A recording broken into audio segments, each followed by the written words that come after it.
За сайн байцгаана үзэгчдээ та бүхэнд өдрийн мэнд дүргийн хэмжээл телевизийн сурвалжлагыг сайн шанд хотын одоо яг энэ нөгөө 150 км тутамд байгаа энэ постн дээр ирээд байна.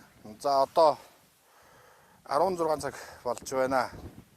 Бид хамгийн анх нөгөө вариантын Арева компанид ажилладаг 57 настай ажилтнаас коронавирусын халдвар гарч за хөлөөрөө тогтоогоод өндөржүүлсэн бэлэн байдалд ажиллаж байсан.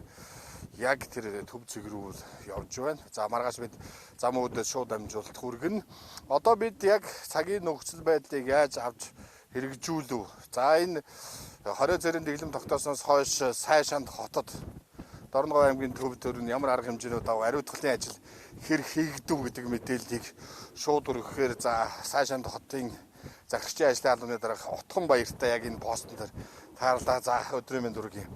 За энэ халдвар төвчин дэгдснээс хойш энд 20 зэрийн дэглэм тогтоож бас одоо дэглэмийг бууруулж хот хоорондын хөдөлгөөн нээснээс хойш ер нь Сайшанд хотод ямар шоу арга хэмжээнүүд ав ариутгалын ажил хэр эрчимтэй хийгдэв. Одоо нөгөө 1-2 дугаар харьцагч нараас хичнээн хүн нь хяналтанд байна. За сайн байцгаана уу бидний өдрийн мэнд дүргийн. За Сайшанд хотын хөл хорооны дэглэм бол бууруулаад замын хөдөлгөөнийг бол чөлөөтэй нээсэн байгаа.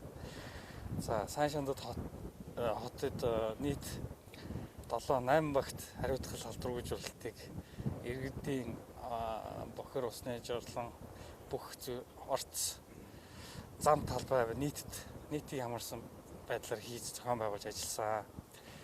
За тусгаарлагдсан байгаа одоо тэр Арева компани хүнтэй хамт ирсэн гэх 28 хүн одоо тусгаарлах байранд ажиглалтанд байгаа. За шинжилгээний хариунууд бол бүгд сөрөг гарсан ийм байдалтай байна. Зүгээр энэ хот хоорондын хөдөлгөөнүүд за эндээс хотоос ирж явахад ийшээ бол ачааны маш их цөөхөн зурж байна. Хот хоорондын хөдөлгөөн дээр тавьж байгаа тээврийн байцаагч нарын хяналт бас тээврийн цагдаагийн хяналт энэ нөгөө ариутгал 20 цэрийн дэглэмийнхний хяналт хэр эрчимтэй байна. За энэ босс нар ажиллаж байгаа хүмүүс бол нэг 24 цагаар ажиллаж байгаа өөргөл хангалттай биелэгдэж байгаа хяналтууд нарийн өндөр түвшинд байгаа гэсэн мэдээлэл өглөө шүү дээ. За энд ажиллаж байгаа хүмүүсийн нөхцөл болцоо хэр сайн байна. За энэ 24 цагаар жижигүрлээд бас энэ төв зам одоо энэ босоо тэнглэхийн зам дээр бол хяналтаа үргэлжлүүлээд ажиллаж байгаа. Бус жижиг постууд бол асуумж лавлгаа авахгүйгээр бас авах шаардлагагүй одоо буух ийм чиг үүрэг авцсан байгаа. За энэ 24 цагаар төв зам дээр жижигүрлж байгаа алба хаагчд бол хоол тогтмол хоол бусад холбогдох зардлуудыг бол шийдвэрлээд бас аймгийн удирдлагуудаас бол шийдвэрийг гаргаад ажиллаж байгаа. За Сайшанд хотын энэ байгууллагууд за ямар ч байсан засаг даргын захирамжаар бол архины согтруулах хундааны төрлийн зүйлийг худалдаалахыг хоригдсон байсан. За хөдөлгөөн дээр тавьж байгаа хяналт иргэд нөгөө эрүүл ахуйн дэглэмээ хэр зэрэг сахин биелүүлж байна. За эрүүл мэндийн тэр дэглэмийг бол бид багийн ажлын алба одоо нэгжүүдээрээ дамжуулаад албан байгууллагад иргэдэд сурталчлах, ухуулах, гадуур явж ухуулах, таниулах хийх энэ ажлыг бол тогтмол зохион байгуулж ажиллаж байна. Ерөнхий боловсролын сургууль боловсролын яамнаас өгсөн чиг аймгийн онцгой комиссийн шийдвэрийг бас сэргэжүүлж ерөнхий боловсролын сургуулийн багш нар гадуур одоо бөөнөрөө цуглах хүүхдүүдийн тал дээр тогтмол хяналт тавьж энэ ажиллаж байна. Ийшээ хот хоорондын хөдөлгөөнөөр явж байгаа хүмүүсээс авсан асуумж мэдээллийн санд орж байгаа юу? Одоо сайныг цаас өгүүлдэ шүү дээ бид нар. Мэргэжлийн одоо онцгой комисс 24 цагаар аймаг дээр жижигүрлж ажиллаж байгаа. За энэ онцгой комиссийн мэдээлэл бол өдрийн 3 мэдээ авч хойшоо бас нэгтгэгдэж явж байгаа. Тэгээ энэ мэдээндээ бол энэ замаар зорчсон тээврийн хэрэгслийн тоо болон ариутгал халдваргүйжүүлэлт хийсэн 14 сумаас авсан бүх мэдээлэл орж улсдаас нэгтгэж мэдээлэл өгч ажиллаж байна. За бид сая ямар ч энэ дээр хэдвэл нэг жижиг хуудсан дээр асуумжийг бөглөсөн. За тэр мэдээлэл бол аймгийн онцгой комисс дээр нэгтгэгдээд улсын онцгой комисс руу онцгой байдлын ерөнхий газар руу явж байгаа юм байна гэсэн мэдээллийг бол та бүхэн хүлээж авсан байхаа. За яг иргэд нөгөө сурталд ухуулгыг хэр зэрэг хүлээ авч байна. Эрүүл байх нь халдвар авахгүй байх болцсон иргэдийн ухамсараа шууд шалтгаална шүү дээ. Иргэд энийг хэр сайн ойлгож явах шиг байна. За иргэд бол мэдээ сайн ойлгож байгаа шүү дээ. Бид нар бол одоо энэ өндөрлүүлсэн бэлэн байдал зарласан өдрөөс эхлээл одоо ухуулах сурчлагын ажлыг бол цахимаар болон гарын авлага айлуудаар тараасан цахимаар тарааж байна. За тэгээ одоо хүмүүс олноор цугладаг худалдаа үйлчилгээний газрууд болон одоо төрийн байгууллагын үйл ажиллагаа одоо хязгаарч тэднийг одоо цахимаар болон утсаар мэдээлэл өгөх асуудлыг шийдэж өгөх ийм байдлаар одоо аль болохоор хүмүүсийг өгнөрлөхгүй байх ийм боломжийг хангаж ажиллаж байгаа. Тэгээд иргэд бол ер нь маш сайн хүлээж авч байгаа. За төрийн ямар ч байгууллага мөн одоо худалдаа үйлчилгээний байгууллагууд алин ч гэсэн маскгүй хүмүүст үйлчлэхгүй гэдэг ийм дэглэм тогтоосон. За мөн одоо томоохон худалдаа үйлчилгээний газрын эзэдтэй уулзах зохион байгуулж үүдэндээ бас хараа хяналт гаргаж орж гарч байгаа хүмүүс шаардлага тавиулах, маскгүй хүнд үйлчлэхгүй байх, хүүхдэд дагуулж явахгүй байхад нь анхааруулга өгөх ийм ажлуудыг бас зохион байгуулж байгаа. Мөн одоо эрүүл мэндийн газраас өгсөн дуут одоо зөвлөмжийг худалдаа үйлчилгээний газруудад байнга одоо явуулж байгаа. Халууныг үл хэр зэрэг эрчимтэй хянаж байна. За халууныг бол одоо иргэдээс бол авахгүй байгаа. Зөвхөн одоо ажиглалтын байранд тусгаарлагдсан иргэдийг бол тэнд ажиллаж байгаа эмнэлгийн байгууллагын ажилтнууд бол тогтмол цаг хугацаанд нь авч хандаж байгаа. Сайшанд хотын зүгээр байнгын оршин суудаг иргэд хэр олон байдгийг. За энэ 14 сумаас орж гарах хөдөлгөөн ер нь 7 хоногт хэр байдгүй. За тэр постууд дээр, сумдын постууд дээр бас энэ нөгөө бусад эхлэгийн зам дээр их хяналтууд илүү эрчимтэй сайн байгаа нь бол ингээд харагдаж байна л да. За одоо нөгөө юу яаж штэ тэр нөгөө тэндээс ирсэн 1-2 дугаар хавтагч эдрээс бүх мэдээлүүд нь бүх шинжгээнд сөрөг гарсан ч гэсэн ахаад тийм хандлтын ажлууд бол хийгдсэн үү? Энэ дээр ер нь ямар шүү мэдээллүүд байна? За энэ өвчин гараад эхлэнгүүт хөдөлгөөний хязгаарлалт хийсэн Сайшанд сумыг тойроод 9 пост тэгээ ажиглалтын байран дээр 1 пост гэдэг ингээд цагдаа автотээврийн байгууллага мэргэжлийн хэлтийн байгууллагуудын хамтарсан ийм пост бол ажилласан байгаа. За сая одоо улсын комиссийн шийдвэрээр хөдөлгөөний хязгаарлалт зогсонтой холбогдуулаад хасанд буусан. Одоо ингээ 4 пост өөрөөр хэлэх юм бол авсан дээр 3 ажиглалтын байран дээр 1 пост бол ажиллаж байгаа. За энэ постод ажиллаж байгаа албан хаагчтай хоол ундны асуудлыг манай Сайшанд сумын тамга газар хариуцж байгаа. За энэний зардал бол одоо иргэд аж ахуйн нэгж байгууллагуудаас ирсэн хандив болон засаг даргын нөөц хөрөнгөнөөс зохицуулж өдөрт 2 удаа одоо халуун хоолцоогаар хангах үйлчлэх ийм ажлыг бол цэцэрлэгийн байгууллагуудтайгаа хамтраа зохион байгуулж байгаа. Иргэдүүд ингээд хот хөдөөгүй хандив өгч байна шүү дээ. За Сайшандын иргэд, за эх орны үд болсон энэ Дорн говийн иргэд за нөгөө твдэж явахад твнээр туслана гэдэг сэтгэлээрээ хэр зэрэг хандаж ер нь хэр хэмжээний хандив өргөсөн бэ? Тэрний хяналт гээл хүмүүс юм асуудаг шүү дээ. За бид нар бол иргэдийн өгсөн хандивыг бол тэр дор нь одоо зурх хөргийг аваад цахимаар бол мэдээлж байгаа. За өнөөдөр би нэгтгэж үзэхэд бол бэлэн мөнгөний хандив 6 сая 600 мянган цаасны хандив ирсэн байна. За мөн эд материалын хандив тусламж ирсэн. Энэ 24 байгууллагаас ирсэн байна. Дээд тал нь бол 2 сая гаруй төгрөгийн эмнэлгийн хэрэгслийг эмийн холбоо, аймгийн эмийн холбоо бол хандивуулсан. За тэгээд тэрнээс хойш ер нь малчит хүртэл дэмжиж хандивуулж байна. Хонь авчирж өглөө одоо манай Сайшанд сумын малчтын одоо ах トゥ угийн нийлээд одоо марахава өр хүүхдүүд бол 10 хонь хандуулсан байх жишээний. Манай түүхэн эдийн захын эзэн Шижир Баатар гэхэд 10 одоо гудууз мах хандуулах энэ төрийн албаагчтай хоол унданд бол нэмэрлээрээ гээд манай мөн цагаан сүний буян офицер компани бол бас сүү цагаан аарцаар бас хандив өргөсөн. За тэгээд одоо дээр нь хүмүүстэй өгийг үл ганцаараасаа гихчээр одоо хайрцаг салбитгчээс өгжил байна. Бодол нойлын цаасчээс өгжил байна. Ингээд манайх бол бас энэ ажиглалтын байрны ажилтнанд байгаа хүмүүсийг байрлуулах, байрны тогтчлт авах хэрэглээнийх нь бүх зардлыг бас манай тамга газар хариуцж байгаа. За энд бас энэ иргэдийн өгсөн хандивуудыг бас зарцуулсан. За яг нэг бүрийн хамгаалах хэрэгсэл ариутгын бодисын зардлыг бол аймгийн онцгой комисс хариуцж байгаа. Ингээ ямар ч гэсэн энэ хүмүүс бол ажилтнанд байж одоо бүх шинжилгээнүүд сөрөг гарсан. За мөн энэ хүмүүсийн дараагийн одоо хоёр дахь авдагч болох хүмүүсийг бол гэрт нь тусгаарласан. Цагдаагийн байгууллагаас тухайн иргэд рүү холбогдож мэдэгдсэн байгаа. За ямар нэгэн байдлаар одоо гадуур дотор явахгүй гэртээ өөрийгөө тусгаарлаж байгаарэ гэсэн ийм чиглэл өгөөд одоо тухайлбал манай байгууллагаас энд нэг дэг 001 гэсэн машин орж. Энэ бодвол засаг даргын машин багш байна. За зогсож байгаа. Үзэгчтэй ингээд тушаан болоод аймгийн засаг даргын ингээд төвшингийн машин явж байгаа шиг байна. Эндээс ярилцлага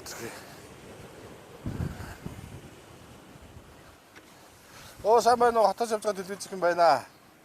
За хэдэн зүйл асууя. Энэ 3 сарын 2-нд ирсэн Франц нөхөр чинь танай дээр ирээд 5-7-нд танай онцгой хэмжээг мэдээд хавьтлын тогтоогоо талбар авсан тогтоосоо ерөнхийдөө бол улс алдсан байхыг л та нар тогтоосон юм уу гэж би ойлгосон шүү дээ. Би буруу ойлгосон уу эсвэл ер нь халдвар гүйжүүлэлт одоо энэ өвчний дэглэлтийг бууруулах чиглэлээр хэр эрчимтэй ажлууд хийгдэж байна. Та ийшээ яваад зам үзээд нөхцөл байдлаа танилцаад бодож явна уу? Гэхдээ одоо тэгээд 7-ны өглөө ирээл 8-нд бид нэр тусгаарласан шүү дээ. Тэгээд яг манай дээр бол одоо замун үр дээр нэг ариутгал халдвар гүйцэлт хийж байна. Айраг суман дээр нэг халдвар гүйцэлт хийж байна. Одоогоор нэг 100 гаруй иргэд бол одоо тусгаарлагдсан байж байна.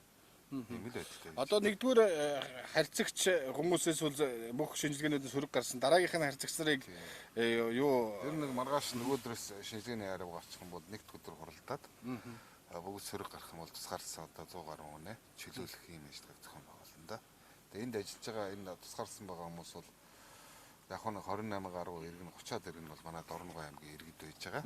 За зарим нь одоо өөр аймаг Улаанбаатар хотын иргэдүүд байж байгаа. Тийм учраас одоо 3 дахь хариу нь одоо нэг удахгүй гарна да. 18 19 хоног тийм.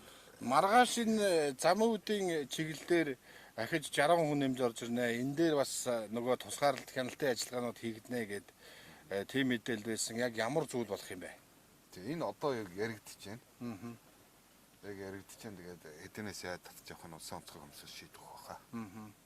Одоогоор ер нь энэ яг ийм нөхцөл байдалд уялдуулаад иргэдээс ер нь аймгийн бас энэ сайшаанд сумын бас бусад сумуудын энэ онцгой байдлын комисс ажлын хэсэгт ер нь хандив үргэх ажил хэр хийгдэж байна. Тэрний зарцуулалт бас энд ингээд 24 цагаар гүйцэтгэж байгаа тээврийн цагдаа болон тээврийн байцаагч ингээд эмнэлгийн ажилтнууд дээр нөгөө хангалт ажиллах болцоог нь хэр зэрэг анхаарч байна. Тэг эн чинь ингээд нэг 20 гаруй пост ажиллаж байна л да. Тэг 20 гаруй пост ажиллаж байна. Манай аймаг бол одоо юу гэдгийг тусгаарласан 14 хоногийнх нь хугацаа дуусах байгаа учраас постуудаа буулгаагүй явж байгаа. Ариутгал халдвар гүйцэтгэх нэгээд цагдаа онцгой байдал. За манай эмнэлэг сумдын онцгой байдал гэдэг бүхэл хүмүүс одоо ажиллаж байна. Яг одоо юу гэдгийг энэ хүмүүстэй холбоотой энэ тусгаарлсан байж байгаа хүмүүстэй хоол ундны асуудлыг бид нар бол орон нутгаас бол шийдээ явж байна. Тухайлбал одоо аймгийн мэрэг сургалт үйлдвэрлэлийн төв байж байгаа 28 хүнийг бол манай сайн шин сумын засаг даргын дамжин газар за аймгийн онцгой комисс дээр хандив мөнгөөр шийдээ явж байна. За аймгийн хандиваар бас 100 гаруй сая төгрөг цугласан байна гэсэн мэдээ өгсөн. За энэгээр одоо юу гэдгийг ямарсан 10,000 маск 1,000 ширхэг одоо нэг удаагийн хувцас за 20 гаруй сая төгрөгөөр ариутгал халдвар гүйцэтгэлтийн бодис за маск нэг удаагийн одоо хувцас нь 40 гаруй сая төгрөгөөр нь худалдаж авсан гэсэн юм мэдээ байлаа. Зарим одоо юу гэдгийг эмнэлэгт нөгөө бид чинь нэлээ олон эмнэлэг дэлгэцсэн байж байгаа. Одоо замун үйл дээр одоо юу гэдгийг сумын нэгдсэн эмнэлэг, энд нэг 50 ортой эмнэлэг, 20 ортой эмнэлэг, анхаагааны коллежийн дотор байр, мэрэг сургалт үйлдвэрлэлийн дотор байр гэдэг тэнд бас ор худалдаа авах ажиллагаа зохион байгуулагдаад дууссан. Гарцаагаар нөхцөл байдлын үүсвэл зүгээр эмнэлгийн хүртээмжээ нэмэгдүүлээд байж. Бэлэн байдал зарласан гэсэн үг. Тийм бэлэн байдал зарласан. Ер нь бол бүх юмудаа одоо ингэ тавьчихсан. За Улаанбаатар суманд ер нь одоо нөхцөл байдал ямар байна? Тэр Койжоговын ойролцоох тэр нэг 9 малчин өрөх байна гэсэн тэн дээр ер нь хяналт хандлтын ажил хэр хийгдсэн бэ? Тэр ч бол хандлтын ажил хийгдээ сэрэмжлүүлэх өгөөд ингэ явж байгаа л да. Ер нь бол тэр Койжогов дээр Бадрах энерги дээр байгаа хүмүүс бол ингээ хашаан дотроо тусгаарлагдаад нэг 58 хүн байж байгаа. Цагдаагийн одоо хамгаалтанд тэнд одоо манай аймгийн нэгдсэн эмнэлгийн эмч сүлэгч нараас хамт ажиллаж байгаа. За мэдээлэл өгсөн баярлалаа. За үзэгчдээ та бүхэнд Дорногов аймгийн Сайшанд хотын одоо яг босоо тэнглэгийн замын постн дээрээс шууд мэдээллийг хүргэлээ. Сая засаг дарга инг төвшин явж байгаа. Дайралтай энэ хойноос ирж байгааг бодвол энэ бас ариутгал харлаггүй жилд бас тэгээд энэ хийж байгаа хяналтын ажлуудаа шалгаж авсан юм байлгүй дээ. За тийшээ дахиад явчлаа. За энд ажиллаж байгаа ажилтнуудтай ярилцлага өргөжлүүлье. За байцаагчаа нэг юм асууя да. За энэгээр зорчиж явж байгаа хүмүүс хэр иргэнийхээ үүргийг биелүүлж асуумжинд хэр сайн хариулж яахын энэ мэдээллүүд хэр байхын за хаврын авсрахтай байгаа ч гэсэн ажиллах орчин хэр байна. За энэ үгээс гэж хэр ядарч хэр олгоор гарч. За яг би бол автер үндэсний төдөрийн үндэслэл газар Дорногов аймагт автерийн төв автер хяналтын улсын байцаагч ажилтай. Улсын онцгой комиссын болон аймгийн онцгой комиссын шийдвэрийн хүрээнд за хяналтын постууд дээр одоо үүрэг гүйцэтгэж ажиллаж байгаа. За ерөнхийдөө бол мэргэжлийн хяналтын газар цагдаа автевэр гэсэн 3 байгууллагаас одоо асуумж аваад тэгээд хяналт шалгалтын ажлыг өргөжлүүлээ явж байна.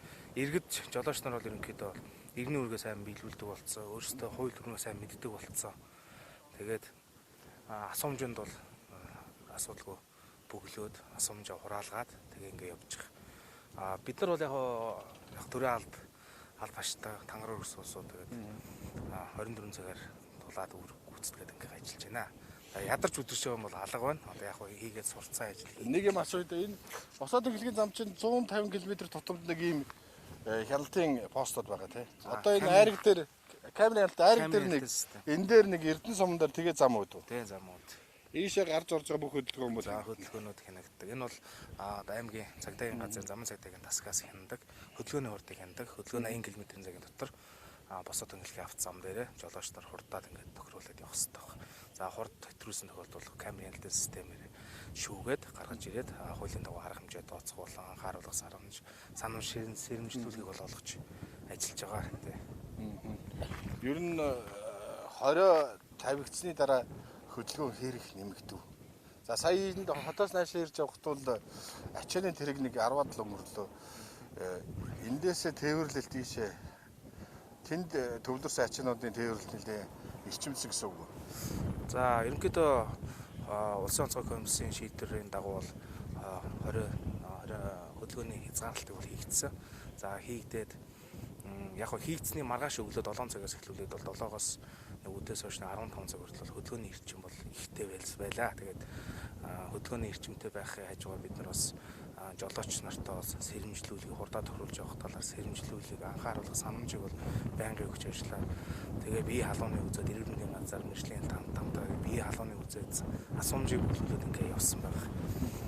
Манай автоны үндэсний төвөөс бол яг хот хооронд орон нутгийн чиглэл нийтийн зорчиг тээврийн хүрээнд бол ерөнхийдөө хөдөлгөөнөө бол зогсоогоод за тэгээд хөдөлгөөн нэгдсэний албаар бол ариутгал халдвар үүдлийн ажиллаа хийгээд автобусаа ариутгаад зорчигч нараас асуумж аваад за тэгээд бие халууны үзэл эрүүл газартаа хамтраад ингээд явж байгаа ажиллаж байгаа. Одоо хүртэл бас асуумж бүлүүлээд баярлалаа мэдээ бас ажиллаж амжилттай. За үзэгчдээ ямар ч байсан босоо тэнхлэгийн Улаанбаатараас замын үүд чиглэлд Дорногов аймгийн чиглэлд явдаг замын нэг томоохон пост болох сайшаандын уулзар дээрх постноос та бүхэнд энэ мэдээллийг шууд дамжуулан хүргэлээ. Одоо ингээд тийшээ харуулхад ингээд цагдаагийн ажилтан нөгөө холбогдох мэргэжлийн хүмүүс асуумжуудыг бөглүүлээд ингээд хөдөлгөөн бол эрчимтэй өрнөж байна. За ерөнхийдөө тэнгэр бүүдгэр ийм шороон шуургатай маягтай. За гэхдээ нэг ийм хавирга нэг нэвч эндээс нэг тийм салхитай л байна. За ерөнхийдөө говийн хавар бол нэг иймэрхүү байдаг.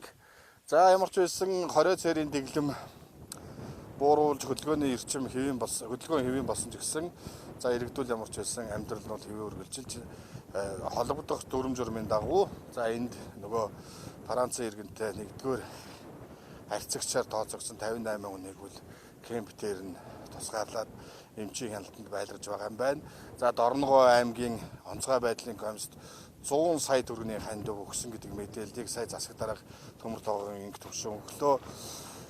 За 3 сарын 22-нд нөгөө Францээр Улаанбаатарт Москвагийн онгоцоор ирээд 5 хүртэл Улаанбаатарт гүйлэл зугаалж гад тэгээд 7-нд Дорногов аймаг руу суудлын вагоноор ирээд 28 хүнтэй Тэгээд халдвар зүйлэрэнгүүт нь Аривагийн кемпээр халдвар авсны тогтоосон.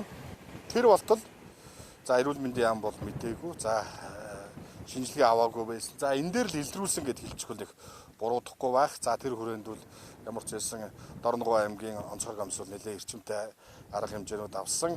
За одоогийн байдлаар бол дэлхийн хэмжээнд 167 оронд энэ коронавирус COVID-19-ийн халдвар дэгдээд байгаа.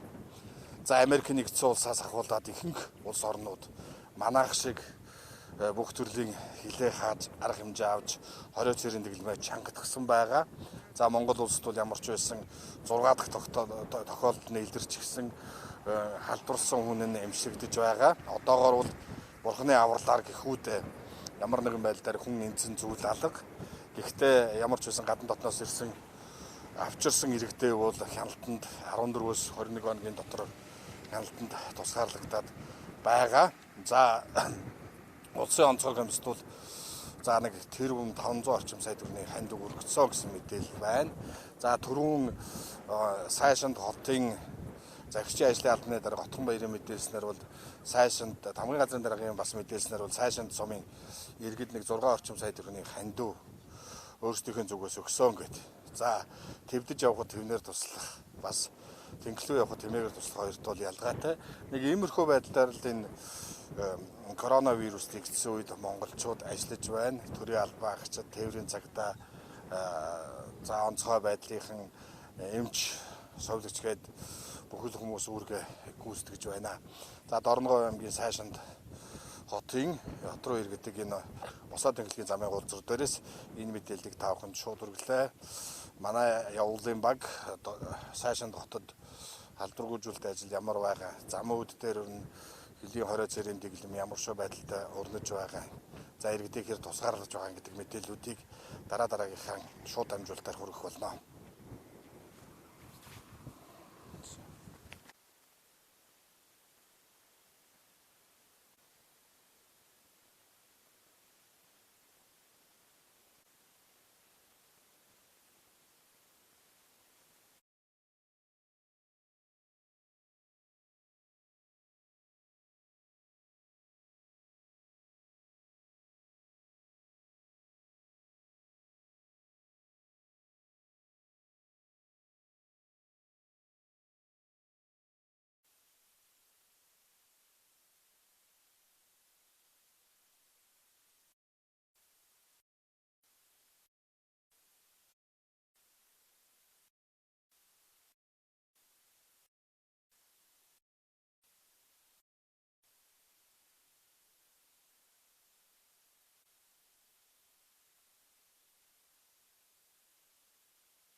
Цагаан давтар нэг нэрээс чинь чанд ороноор юу л ойлоо нэр тий.